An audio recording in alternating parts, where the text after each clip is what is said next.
and not to disparage some of the newer stuff, but a lot of the so-called, in the doom genre, the psych genre, the stoner genre, there's a lot of pretenders. There's a lot of people that just kind of pick up the thing and they riff and they go on, and I guess that's just all that means is that we've arrived, right? So there's a lot of copycats and one, people trying to do their thing, but it shows that it's got power and people want to be a part of it.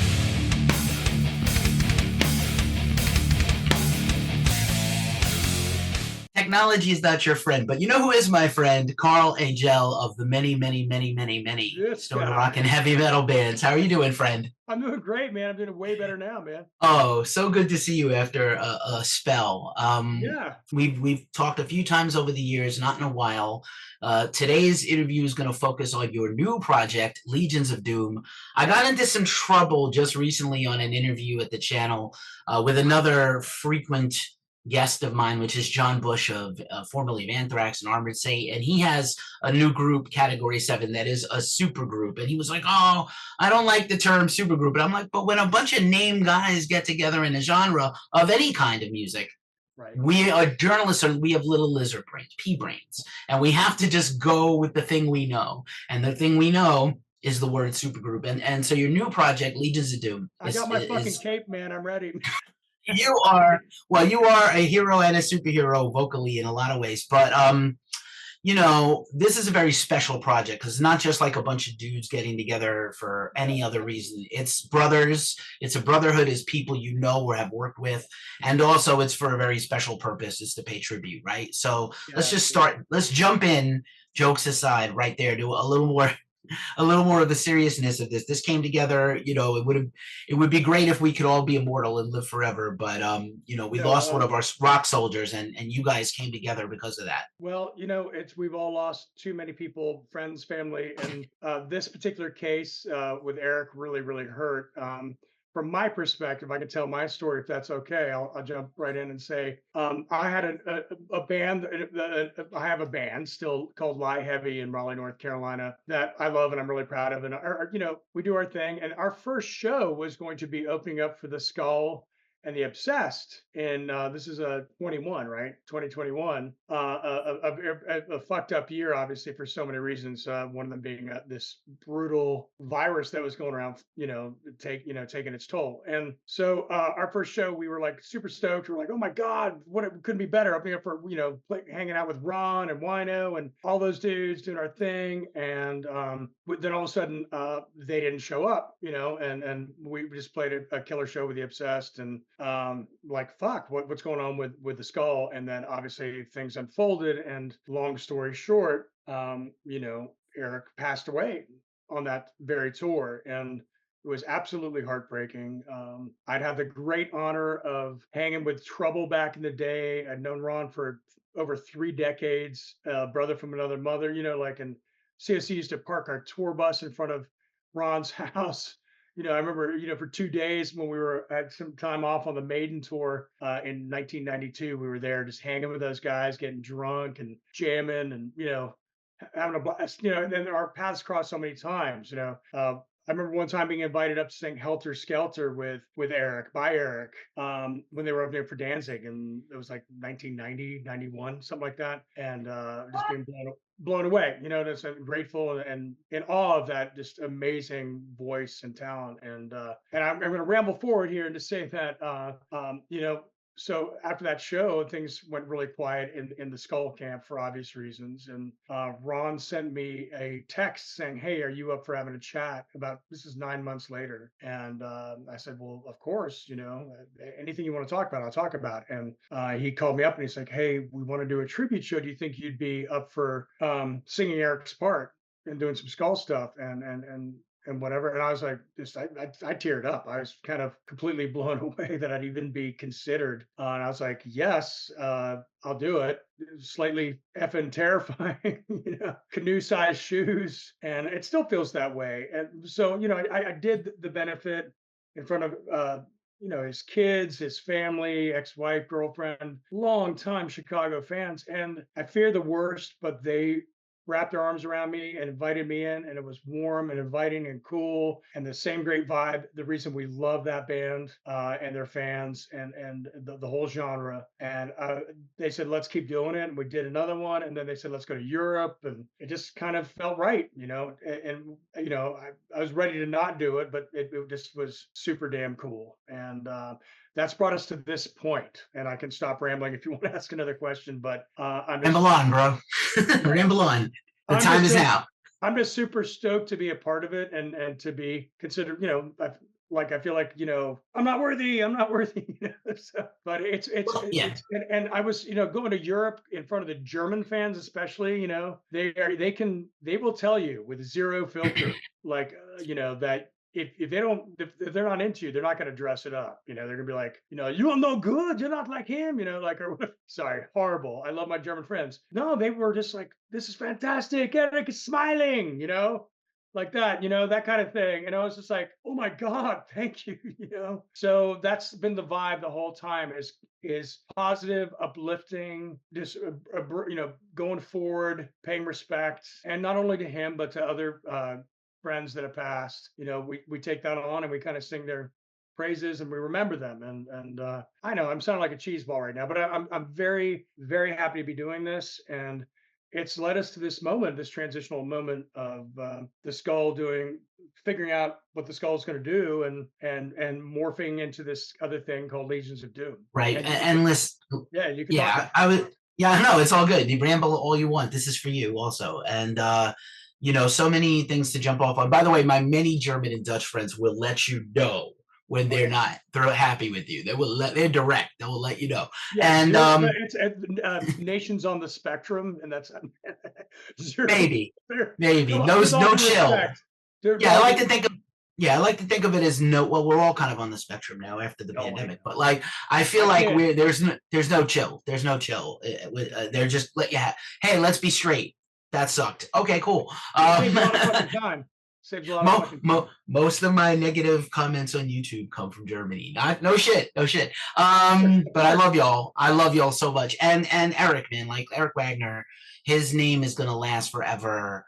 I used to sing in bands, as you know, and the guy was a hero to many, you know, obviously not just the Skull Trouble, his other projects. And it's a terrible loss. And I feel for his closest friends and bandmates because, you know, a lot of bands, there are many bands today operating with no original members, but if you lose a person that's so iconic and attached to your sound, it's hard. Now, like, listen, man, you should not have any imposter syndrome. You're one of the greats in the genre, and as we've discussed many times, and we're not going to retread that today, you could do anything. And I think that some of this Legions of Doom material is your best vocal stuff ever. Actually, like I've heard this record a few times now, and the melodies are outstanding. Like stuff I was like, I was not expecting that change or that jump or that anything. And you know, you listen to a lot of modern music, man, and there's no range at all. I'm not just talking about the singers themselves. There's no attempts at a challenging part or anything. And I feel like besides Lie Heavy, which I love, that you really challenge yourself here with this one. Well, you know, that was a thing, is like, what am I gonna, so here are the words that essentially these were, you know, from the notes of Eric, you know, notebooks and pages and so on that Ron was you know, given by the family. And you know, the kids, they let him get the notes after their dad passed, and he was aware of a lot of this stuff but not all of it. And there was this deep dive into the words, and Ron, you know, try to figure it out and restructure some and put things together. And then, you know, we did our best to myself and the mighty Scott Riegers, by the goddamn way, who is the most awesome dude in the world. We would, you know, try to look at these words and figure out how do we make these fit these songs that, you know, may not necessarily have been worked out ahead of time. And just it was a little bit of a challenge, but it was a completely joyful thing going into it, and just with ever so slight modifications to make them work for me in particular. You know, like you know, an article was changed here, or put a comma here, you know, that kind of thing. And it was all about just bringing his awesome words to life and doing them justice. So I was like, I better bring it, man. You know? And beautiful material here, and there's a wide variety. It's not just, oh, here's another stoner doom, psychedelic rock doom project, but like there's some beautiful stuff on here. And it seems like everybody really, whoever contributed came to play. And like I said, like it's a murderer's row, man. It's a 27 New York Yankees. We've talked a lot of times. You worked with Scott for a long time in different bands. And you guys, if it was just you and him, I would expect nothing less than greatness. But, Henry and Scott and the other Scott, I don't know how you determine, hey, Scott, huh? Like the Spider-Man meme, everybody points. No, well, and of course, Lothar and Ron, right? Like these guys are just wonderful. And, you can't say enough good things about them. I met them in person. The band played a Desert Fest in New York a while back, and another festival to travel to and enjoy now that we finally have a Desert Fest again in America. And it's no pun intended, it's heavy emotionally, this stuff too. Like it's the weight is there, not just in the words, but like you really, I don't want to get cheesy, but there's a spirit in this music, man. There's a real spirit to it. Well, you could, and again, not to sound cheesy, but you can sense Eric speaking from beyond the grave. And these were words that carry a lot of weight and were very insightful, are insightful. He lives forever in these words. He lives forever in his other words, So this is how he becomes immortal, and how all of us become immortal. We, put our heart and, soul or whatever it is, or our vibes into it and bring it our all. And it was emotional. And I think, like you said, people will pick that up, that we were channeling a lot of that and trying to make it come out and become real to people. It definitely feels like an important piece of music, all of this. And this is just, it seems like this is just dipping the toe in. There's also a 7-inch coming out. So, obviously with all the other different projects, and you just came out with another album literally less than 2 months ago. So like 6 weeks ago. So, there's an EP, there's a 7-inch single, there's a full record. I've been very lucky to hear this thing. And like I said, it just feels big. How will everybody manage the different projects? Is this a band that can, is the intention that this band is also going to tour and obviously has an opportunity to do other material that's not Legions of Doom if you want to? How do you guys feel about that? I mean, the goal is obviously if there's a demand that we'll try to meet that demand. We don't want to, if nobody cares, then, but I think people do. And we were very lucky over a year ago to do Grass Pop and Hellfest in Europe and other smaller festivals. And there is an interest out there. We're all fortunate that we've played in legacy bands and that we, have cultivated a fan base over the decades.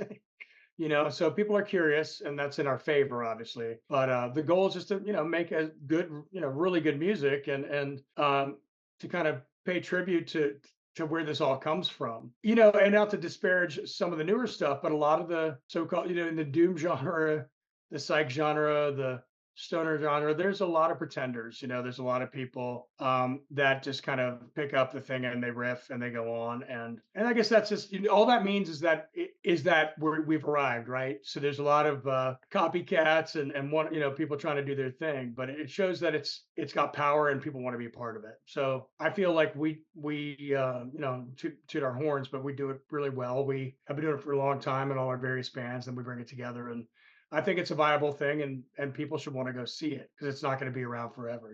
We're all getting up there in years, and but this is a really cool moment, and we are also looking forward to moving forward from this Skull 3 Legions of Doom thing to the next album, where we all bring in a little bit just a different thing, another phase. So, and that's going to happen, and that's already happening.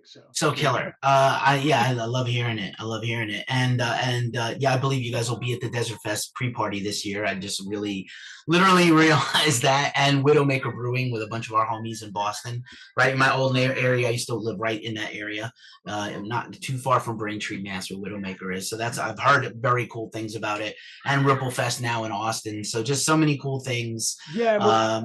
We're playing the day after Braintree, we're down in Raleigh, North Carolina. So that's quite a drive. At Chapel of Bones. So the other Scott and myself get to do our hometown gig, which is Yay. really cool. How So it's gonna be the first time I get to, my foot out there, to do it and show it to my local homies. So how you gonna sleep with like the literally that's quite a drive from Boston to Raleigh, man. I I I know this is not the politically correct answer, and it's probably reeks of a large carbon footprint, but I believe we're flying down. So Oh, how could you do I no, mean like I we're know. not So young yes, anymore. sorry everybody. We No, it's don't all live good. here, It's all good. but we're flying down. It's like a Yeah. 90-minute flight from Boston to Raleigh. So I I believe sh- that kind of yeah. works. Yeah. I should mind my manners. I know you got it's hurricane season. I hope everybody with you and your friends and family are okay Oh, we're because I got a fine, lot. man. I have a lot of friends in the area: Wilmington, Raleigh, Cary, etc. So it's a little more inland, Raleigh, but Wilmington and the It coast is happens. getting Yeah, it battered. happens on occasion. Right now, it's the torrential kind of almost like monsoon rains coming in. But right now we're having like just the last 2 days have been like incredible. Like it feels like a Maine summer day here today. So which is unusual because it's always lately it's been pushing the 105 heat index. So today it was in the 70s and 80s, which was mind blowing. Lovely. The weather report with Karl and Keefy. I will Yeah, tell sorry, you. man. No, I mean Yeah, I do. Listen, I I guess I have love nothing to this. talk about but the weather. I love the South. If you ever want to jump on and talk about food or anything else about the South, I'm down. I almost moved there because you see that sunrise over the tall trees and it'll change your whole life. Oh yeah. I do have to ask. I love this cover. You guys also have this Deep Purple cover. I know which is the Deep Purple singer for you personally. Like even if it's not aligned Well, with this cover. no, I have I respect them all. Of course, like I do. But obviously, Ian Gillan's the goat for me. Like he's the one that dragged me in. When I remember I've mentioned this before in interviews. That one of the reasons I remember my parents we lived all over the place and we happened to be in Hong Kong, but we had the German pressing in the early 70s of Jesus Christ Superstar. Ian Gillan was singing the part of Jesus, and Murray Head was Judas, and Von Elliman was, Mary, and it was like this kind of when you're like 5 and listening to this shit, it's like epic and mind blowing and theatrical and insane. It draws you in. At least it drew me in, and I was just like, who is this guy? And then I was like, oh yeah, this is before there was no interweb back then, but I was like Ian Gillan, and then I realized as I grew up a little bit, I was like, he sings for Deep Purple, so for me, he's a total badass. Anybody who's been through that band is a fucking badass. I mean, come on. You can't say anything bad. There's every phase, every album has something to offer. I always was blown away by the album In Rock and always wanted to do the song Into the Fire, and that's the B side on the single. And a while back when Reed Mullen and I were trying to figure out interactions doing Blind material, and he was coming and going from COC proper. We did several little mini tours and attempts to do and we Blind stuff, and we didn't, but at one point, I think it was 2009. Pretty sure that's when Ron came to town and hung out here in my house in Durham, North Carolina, and we went and jammed with a couple members of Leadfoot, myself, and Reed Mullen and Ron Holzner, and ended up going to track Into the Fire. And there's a version of that exists. And we always loved that song. Ron, I was like, that song's awesome. And so years later now, currently, just coming into this, he's like, hey, you want to do a cover? And it was just obvious. Let's do Into the Fire. It's an old friend. So we did that. And that's where that's at. I always even as a hardcore punk coming out of that scene, that was my scene in the early 80s. I was just like, I never didn't love that stuff, And I was just like, that is just rad and heavy. And finally, I was in bands that could actually do it. And I could Right actually, on. I mean, people don't realize what I know everybody knows about Richie, but people don't really realize they're all master musicians, every one of them, and the singers in Deep Purple. These were like the oh my the cream of God. the crop. And I love that memory about Reed because we were just reminiscing. St. Vitus Bar is permanently closed, at least under its That's, current, the yeah, former that's, thing. yeah, So I did, fuck those yeah. guys who are calling in. Yeah. But yeah, Yeah, it's a complicated, difficult, I know, painful thing. man. I'm rooting for those guys to do something else or a new St. Vitus, something like it somewhere else in New York City. They The should. last time The last time I saw Reed in person was at St. Vitus. I had just moved back to New York, and COC was playing kind of a little Pepper's Back club tour, right? After a hiatus, kind of. Not that he was really out of the band, but they weren't doing much for a while after everything. And they came back, and Reed was there, and we hung out. We got pictures with him. We were talk shit. We were like loving on the set list, Mothership open, Killer Guys. And I just remember how happy, like seeing him play drums. There's like one of the thrills of my whole life. I'm not even a drummer. I'm a singer and a bass player, right? But I love that dude so much. And what a terrible loss. He was a young guy. We're old, but we're not that old. And he wasn't that old when he passed, which sucks. But thank you for mentioning him. His name is praised around here for sure. Oh yeah, look, it's like all of us. He had his like amazing sides. He had his complicated sides. He was a fucking guy in a band, right? So there's all of that, and but the big picture is that he was incredibly important and incredibly talented, and for any flaws he had great strength and passion, and influenced so many people, and is so well loved across the board, going back to the old punk rock days, hardcore days, crossover days, metal days, and I mean, you look at what, like Dave Grohl gave him carte blanche with Teenage Time Killers, and I was honored to be a part of that. People like, next level people that are connected with, just sort of like Reed fucking Mullen, So, he was a human being and had his flaws, but the big picture is the guy was a fucking complete badass. And I'm really lucky to have been a part of things with him. I love that record too, everybody. I could not shut up about that record for like an entire year. I listened to it constantly. It was constantly in rotation. I loved it so much. It was perfect. I'd love to get another one someday, but these things are hard. Hey man, just always great to see your face and hear your voice and talk shop with you.